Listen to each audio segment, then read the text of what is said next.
आज के टाइम में लगभग हर कोई चाहता है बुढ़ापे तक यानी लंबे समय तक आपके जो बाल हैं वो काले रहें। तो ये कोई बहुत मुश्किल काम नहीं है। अगर आप अभी से अपने बालों की अच्छे से देखभाल करना स्टार्ट कर देते हो तो जो आपके ग्रे हेयर्स का प्रोसेस है ना वो थोड़ा डिले हो जाता है। तो जो आज की रेमेडी मैं आप लोगों से शेयर करने वाली हूँ ये आपके ग्रे हेयर्स के प्रोसेस को थोड़ा डिले करेगा। मीन्स 60 के बाद ही आपके बाल जो है वो सफ़ेद होना स्टार्ट होंगे, उससे पहले तो बिल्कुल भी नहीं। तो अगर आपकी एज 18 to 35 है तो आपको अभी से रेमेडी कंसिस्टेंटली स्टार्ट कर देना चाहिए यूज़ करना। इससे क्या होगा कि जो आपके ग्रे हेयर्स का प्रोसेस है वो डिले हो जाएगा। और यदि आप 35 से एबव हैं और आपके जो ग्रे हेयर्स की प्रॉब्लम जो स्टार्ट हो गई है, आपको व्हाइट हेयर्स की प्रॉब्लम आने लगी है, तो अगर आप इस रेमेडी को ट्राई करते हैं तो आपके जो बालों का पिगमेंट जा चुका है उसको ये रेमेडी वापस से गेन करता है और आपके ग्रे हेयर्स के प्रोसेस को रिवर्स कर देता है। ये रेमेडी जो है प्रीमेच्योर हेयर ग्रेइंग वालों के लिए भी बहुत अच्छी है और जिनको मेच्योर हेयर ग्रेइंग की प्रॉब्लम आ रही है उनके लिए भी काफ़ी ज़्यादा हेल्पफुल है। तो चलिए देखते हैं कि इस रेमेडी को कैसे प्रिपेयर करना है, कैसे अप्लाई करना है और क्या क्या चीज़ें हमें फॉलो करनी है जिससे कि हमारे जो ग्रे हेयर्स हैं वो कम्प्लीटली हाइड हो सके और एक अच्छा सा हमारे बालों में कलर आ सके। तो चलिए बिना डिले के वीडियो को स्टार्ट करते हैं। Hey everyone, welcome back to my channel glow with Neha. कैसे हैं आप सब? आई होप कि आप सब ठीक होंगे। सो गर्मियाँ बहुत पड़ रही हैं, अपना ध्यान रखिएगा और खूब सारा पानी पीजिए क्योंकि गर्मियों में सबसे अच्छा जो सॉल्यूशन होता है वो है अपने आप को हाइड्रेटेड रखना। खूब सारा पानी पीजिए, अपने आप को हाइड्रेटेड रखिए। तो आज जो मैं आप लोग से रेमेडी शेयर करने वाली हूँ ये गर्मियों में और भी ज़्यादा इफेक्टिव होती हैं अगर आप इनको कंसिस्टेंटली फॉलो करती हैं तो ये रेमेडी होने वाली है आपके लिए बहुत ज़्यादा हेल्पफुल। ये बालों की लगभग सभी प्रॉब्लम्स को सॉल्व करती है। मेन ये किस किस प्रॉब्लम्स को सॉल्व करती है मैं आपको वो बता देती हूँ। तो पहले तो ये आपके ग्रे हेयर्स को कलर करती हैं, दूसरा ये आपके हेयर फॉल को कंट्रोल करती है, तीसरा ये हेयर ग्रोथ में बहुत अच्छे से हेल्प करती है, फोर्थ इससे आपके जो बाल है ना उसकी थिकनेस बढ़ जाएगी, आपके बाल पहले से कहीं ज़्यादा घने हो जाएंगे। इस रेमेडी स्टार्ट करने से पहले आप सभी से एक क्वेश्चन है कि आप लोगों को कौन कौन सी हेयर प्रॉब्लम्स हो रही हैं, प्लीज़ मुझे कॉमेंट सेक्शन में बताइएगा जिससे कि मैं उसी से रिलेटेड आप लोगों के साथ वीडियो शेयर कर पाऊँ। एंड सेकेंड चीज़ कि आप लोग मेरे चैनल पर और कैसी वीडियोस देखना चाहते हो, किस सब्जेक्ट से रिलेटेड, प्लीज़ मुझे वो भी कमेंट सेक्शन में ज़रूर बताइएगा। इस रेमेडी से रिलेटेड कोई भी क्वेरी या फिर सजेशन होता है तो ज़रूर से कमेंट सेक्शन में शेयर करिएगा, मैं डेफिनेटली रिप्लाई करूँगी। एंड वीडियो हेल्पफुल रहती है थोड़ी सी भी तो प्लीज़ लाइक ज़रूर कर दीजिएगा, इसे शेयर करिएगा अपने फ्रेंड्स एंड रिलेटिव्स के साथ। एंड अगर आप मेरे चैनल पर नए हैं तो प्लीज़ चैनल को सब्सक्राइब भी कर लीजिएगा। तो चलिए बढ़ते हैं अपने वीडियो की ओर। इस रेमेडी को प्रिपेयर करने के लिए हमें चाहिए आयरन बाउल। तो लोहे की जो कढ़ाई होती है इसमें आयरन होता है और ये बालों को नेचुरली काला बनाने में हेल्प करता है, इसलिए हमने यहाँ पे आयरन बाउल का यूज़ किया है। एंड इसमें जो आपको ये ब्राउन ब्राउन दिख रहा है ना, इसको साफ़ नहीं करना है, हमें इसी में हमारी रेमेडी प्रिपेयर करनी है। इससे क्या होगा कि जो हमारी रेमेडी का रिजल्ट होगा ना वो हमें और भी अच्छा मिलेगा। तो इनको आपको क्लीन नहीं करना है, इसी में हम अपना इंग्रेडिएंट ऐड करते हुए जाएंगे। इसके बाद जो फर्स्ट इंग्रेडिएंट मैंने ऐड किया ना वो है मेथी सीड्स। तो आप यहाँ पे मेथी पाउडर भी ले सकते हो, मेथी सीड है आपके पास तो वो भी ले सकते हो और ये मेथी सीड ईजिली आपके किचन में मिल जाएगा।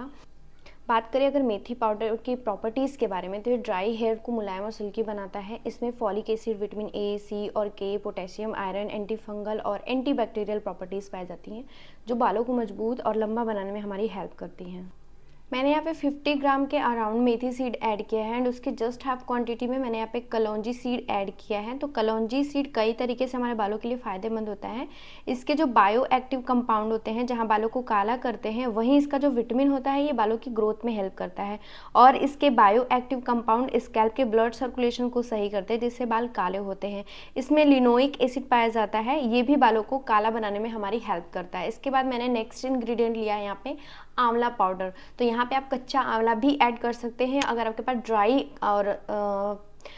ड्राई आंवला है जो कि पाउडर फॉर्म में नहीं है तो आप वो भी अपने हिसाब से 4 to 5 पीसेज ऐड कर सकते हो। अगर आंवला पाउडर है तो आंवला पाउडर भी ऐड कर सकते हो। तो मैं यहाँ पे आंवला पाउडर का यूज़ कर रही हूँ। मेजरमेंट के लिए मैं जो स्पून हमेशा यूज़ करती हूँ अपने रेमेडीज़ में मैंने वही यूज़ किया है जिसका कलर आप देख सकते हो ब्लैक हो गया क्योंकि मेरी रेमेडीज़ का जो कलर आता है वो ब्लैक ही आता है ऑलमोस्ट। तो यहाँ पे मैंने 1 चम्मच आंवला पाउडर यूज़ किया है। इसके बाद जो मेरा मेन इंग्रेडिएंट जो हर रेमेडी में होता है जो बहुत ही कमाल का रिजल्ट देता है वो है जटामांसी पाउडर। इसको तो आपको ज़रूर परचेज़ करके रख लेना चाहिए। तो यहाँ पर मैंने 1 चम्मच जटामांसी पाउडर ऐड किया है एंड मैंने यहाँ पे ऐड किया है लेमन का छिलका।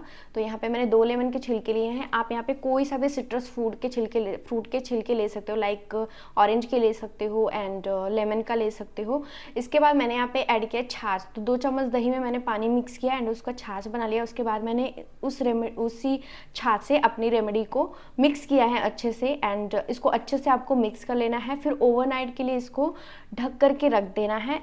बाकी के प्रोसेस हमें नेक्स्ट डे करने हैं, तो इसको मैंने कवर करके ओवरनाइट के लिए रख दिया था। आप अच्छे से इसको कवर कर दीजिएगा एंड नेक्स्ट डे आप देखोगे तो जो भी मेथी है ना वो सारा पानी एब्जॉर्ब कर लेती है और मेथी अच्छे से फूल जाती है। फिर जो आपका ये लिक्विडी सा फॉर्म था ना, ये बिल्कुल जेल बेस में आ जाता है। यहाँ पे आप देख सकते हो बहुत गाढ़ा हो गया एंड इसका हम अभी पेस्ट बनाएंगे, तो इसको मैंने ग्राइंडर में डाला और अच्छे से देख सकते हो आप, मैंने स्मूथ सा पेस्ट बनाया। इसके बाद भी मैं यहाँ पे स्ट्रेनर की हेल्प से इसको अलग करूँगी, जो भी इसका रेसिड्यू होगा ना उसको अलग कर लेंगे, जिससे कि वॉश करने के टाइम प्रॉब्लम ना आए। अगर आप वैसे लगाने में कंफर्टेबल तो आप वैसे भी अप्लाई कर सकते हो। इसके बाद यहाँ पे हमारा जो स्ट्रेनर करने के बाद जो हमारा रेमेडी है वो रेडी है बिल्कुल। इसमें हमें एक इंग्रेडिएंट और ऐड करना है, जो लास्ट इंग्रेडिएंट है हमारा, जो कि हमारे बालों को काला करने में सबसे ज़्यादा हेल्प करेगा, वो है कोकोनट सेल्फ पाउडर। तो ये आपको इजीली ऑनलाइन मिल जाएगा, बट ऑफलाइन आपको बिल्कुल नहीं मिलेगा, क्योंकि ये साउथ इंडिया से ही बन के आता है और वहाँ के लोग अपने बालों को कलर करने के लिए इसका यूज़ करते हैं। तो ज़्यादातर ये साउथ में ही मिलता है, तो आपको ईजिली ऑनलाइन मिल जाएगा। तो लिंक मैं आपको डिस्क्रिप्शन में प्रोवाइड कर दूँगी, आप वहाँ से जाके इसको परचेज़ कर सकते हो। तो जो कोकोनट सेल्फ पाउडर होता है ये मिनटों में आपके बालों को काला कर सकता है। और वैसे तो ये पाउडर आपके बालों को खुद काला करने में बहुत ज़्यादा हेल्पफुल है, लेकिन अगर हम इसको इन इंग्रेडिएंट्स के साथ ऐड करके लगाते हैं तो जो इसका कलर होता है ना वो लॉन्ग लास्टिंग होगा और इसका कलर और भी ज़्यादा डार्क होगा और ग्रे हेयर्स को अच्छे से कवर करेगा। तो यहाँ पे जो हमारी रेमेडी बिल्कुल रेडी है। अब हम इसको कर लेते हैं अप्लाई। तो फर्स्ट आप ग्लव्स ज़रूर पहन लेना, क्योंकि इसका कलर बहुत जल्दी चढ़ता है और आपके नेल्स ख़राब हो सकते हैं, फिंगर्स भी ख़राब हो सकती है। तो यहाँ पर मैंने ब्लैक कलर का ग्लव्स पहन लिया। इसके बाद हमें इस रेमेडी को ना अपने स्कैल्प पे पहले अप्लाई करना है। अगर ये रेमेडी आपकी बच जाती है तो आप बालों की लेंथ में अप्लाई करिए, वरना ये मेन हमने बनाया है अपने स्कैल्प्स के लिए, रूट्स के लिए, क्योंकि जो हमारे हेयर्स होते हैं ना रूट से ही ज़्यादातर वाइट होते हैं। और अगर आपको पूरे बालों में लगाना है तो फिर आप अपने बालों के अकॉर्डिंग इसका जो क्वांटिटी है वो आप बढ़ा सकते हो। वैसे जो मैंने क्वांटिटी बनाई नहीं है, मेरे पूरे बालों में अच्छे से अप्लाई हो गई थी। इनफैक्ट थोड़ी सी बच भी गई थी, तो मैंने अपने फैमिली में किसी को लगा दिया था। इसके बाद मैंने यहाँ पे स्कैल्प पे अच्छे से अप्लाई करने के बाद मैंने पूरे बालों की लेंथ पे भी अच्छे से अप्लाई कर लिया है। ये रेमेडी बहुत ही कमाल की है। साथ ही मेरे चैनल पे आपको बहुत सारी रेमेडीज़ देखने को मिलेंगी जो कि ऑलरेडी अपलोडेड हैं एंड बहुत सारी वीडियोज़ ऐसी जिन पे बहुत अच्छे लाइक्स हैं, लोगों को बहुत पसंद आए, बहुत अच्छे रिजल्ट्स मिले हैं। तो उन वीडियोस के लिंक मैं डिस्क्रिप्शन में प्रोवाइड कर दूंगी, आप ज़रूर चेक कर लेना, हो सकता है आपके भी बहुत काम आए अगर आपको ग्रे हेयर्स की प्रॉब्लम हो रही है तो। इसके बाद मैंने पूरे बाल्स को इस तरीके से सिक्योर करके क्लचर की हेल्प से सिक्योर कर लिया। फिर मैंने जो भी मेरी रेमेडी बची हुई थी उसको ऊपर से अच्छे से लगाया, जिससे कि एक बाल कवर हो जाए। इसके बाद मैंने पॉलीथीन की हेल्प से बालों को अच्छे से कवर कर लिया। ये प्रोसेस आपको ज़रूर करना है, आपको बालों को खुला ऐसे नहीं छोड़ना है, ड्राई नहीं करना है। इस पैक को पॉलीथीन से रैप करिए जिससे कि अच्छा सा स्टीम रिलीज हो और आपके रूट्स में पेनिट्रेट हो सके जो भी हम इंग्रेडिएंट और जो भी रेमेडी प्रिपेयर किए हैं। तो यहाँ पे मैंने पॉलीथीन की हेल्प से इसको अच्छे से सिक्योर कर लिया है। इसके बाद 3 से 4 घंटे बाद मैं आपसे मिलती हूँ। आप इस रेमेडी को ट्राई ज़रूर करिएगा एक बार घर पे। आपको जो भी रिजल्ट मिलता है प्लीज़ मुझे कमेंट सेक्शन में आके ज़रूर बताइएगा।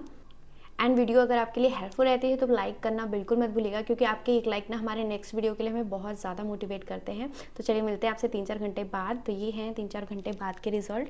तो अभी देख सकते हैं जो मेरा पैक है अभी भी वेट है। तो चलिए अब नहा के फिर मिलते हैं। तो गाइज इस रेमेडी को अप्लाई करने के बाद मैंने अपने हेयर्स को 3 to 4 आवर्स ऑलमोस्ट 4 आवर तक पॉलीथीन से रैप करके रखा था, जिससे कि काफ़ी अच्छे से स्टीम रिलीज हो मेरे बालों में, मेरे स्कैल्प में। क्योंकि समर सीजन है तो इस टाइम काफ़ी अच्छे से स्टीम मिल जाएगा आपके हेयर्स को, आपके स्कैल्प को। इससे क्या होगा, जो भी हमने रेमेडी यूज़ की है ना वो हमारे स्कैल्प के रूट्स के अंदर तक पेनिट्रेट हो पाती हैं और जो इसके न्यूट्रिएंट्स हैं वो काफ़ी अच्छे से हमें मिल पाते हैं हमारे बालों को, हमारे स्कैल्प्स को। और हमारे जो स्कैल्प के रूट के जो ब्लड सर्कुलेशन है वो भी काफ़ी तेज़ी से होने लगता है, काफ़ी इंप्रूव हो जाता है, जिससे क्या होता है हमारे बाल जो है रूट से मजबूत हो जाते हैं। कुछ इंग्रेडिएंट हमने इस रेमेडी में ऐसे यूज़ किए जो हमारे स्कैल्प्स को क्लीन करते हैं, जिससे क्या होगा कि अगर आपके डैंड्रफ की प्रॉब्लम है तो वो सॉल्व हो जाएगी, और अगर आपको डैंड्रफ नहीं है तो आपको हेयर फॉल बिल्कुल नहीं होगा। एंड सेकेंड चीज़, हमने इस रेमेडी में कुछ ऐसे इंग्रेडिएंट यूज़ किए हैं जो हमारे बालों को कलर करने का काम करते हैं। तो अगर आपको ग्रे हेयर्स की प्रॉब्लम है तो ये आपके बालों को कलर भी करेगा। बात करते हैं ये रेमेडी कितने हद तक हमारे ग्रे हेयर्स को काला करती है। तो देखिए, फर्स्ट एप्लीकेशन में आपको बहुत अच्छे रिजल्ट्स नहीं मिलेंगे। आप अगर इसको कंसिस्टेंटली फॉलो करते हैं तो आपको बेटर रिजल्ट मिलेंगे। साथ ही अगर आप फास्ट रिजल्ट चाहते हो कि आपको 2 से 3 एप्लीकेशन में आपके जो ग्रे हेयर्स है कंप्लीटली कलर हो जाए और आपको आगे चल के भी जो आपके ग्रे हेयर्स की प्रॉब्लम प्रॉब्लम है वो ना आए, बिल्कुल आपका ग्रे हेयर्स जो प्रॉब्लम है वो स्टॉप हो जाए। अगर आपकी प्री मेच्योर हेयर ग्रेइंग है तो अगर आपके 60 की एज हो चुकी है या फिर आप 50 के हो और आपको ग्रे हेयर्स की प्रॉब्लम आ चुकी है तो ये उस प्रोसेस को नहीं डिले कर सकता है, उसे रोक नहीं सकता। हाँ, उसे कलर ज़रूर कर सकता है, लेकिन अगर आपको प्री मेच्योर हेयर ग्रेइंग की प्रॉब्लम है तो ये आपके ग्रे हेयर्स की प्रॉब्लम्स को वहीं पर स्टॉप कर देगा। अगर आप इस रेमेडी के साथ साथ अपने डाइट को इम्प्रूव करते हैं, लाइक आपको लेना है जटामांसी पाउडर जो कि मेरी हर रेमेडी में मेन इंग्रेडिएंट होता है और ये बहुत काम का है। अगर आप इसको अपने डाइट में शामिल करते हो बट बिना डॉक्टर के कंसल्ट के मत करिएगा एंड डॉक्टर से पूछ के ही करिएगा। सेकेंड चीज़, आंवला पाउडर ले सकते हो, कच्चा आंवला खा सकते हो, अनार जरूर लीजिए अगर आपको ग्रे हेयर्स की प्रॉब्लम आ रही है तो। एंड बहुत सारी चीज़ें जो अपने डॉक्टर से कंसल्ट करके आप ग्रे हेयर्स के लिए फॉलो कर सकते हैं। इससे क्या होगा कि आपको फास्ट रिजल्ट इन रेमेडीज़ के मिलना स्टार्ट हो जाएंगे। फिर आपको हो सकता है ग्रे हेयर्स की प्रॉब्लम ही खत्म हो जाए, वो आपको 60 के बाद ही आएगा। सो आई होप गाइस की वीडियो आपके लिए हेल्पफुल रहेगी, तो प्लीज़ वीडियो को लाइक ज़रूर कर दीजिएगा, इसे शेयर करिएगा अपने सभी फ्रेंड्स रिलेटिव्स जितने भी नोन हैं उनके साथ। और कोई भी क्वेरी या फिर सजेशन हो इस वीडियो से रिलेटेड तो ज़रूर कमेंट सेक्शन में शेयर करिएगा, मैं डेफिनेटली रिप्लाई करूँगी। एंड अगर आप मेरे चैनल पर नए हैं तो मेरे चैनल को जल्दी से सब्सक्राइब कर लीजिए ऐसी हेल्पफुल वीडियोज़ देखने के लिए। तो चलिए मिलते हैं हमारे नेक्स्ट वीडियो में, तब तक के लिए अपना ध्यान रखिए, बाय बाय।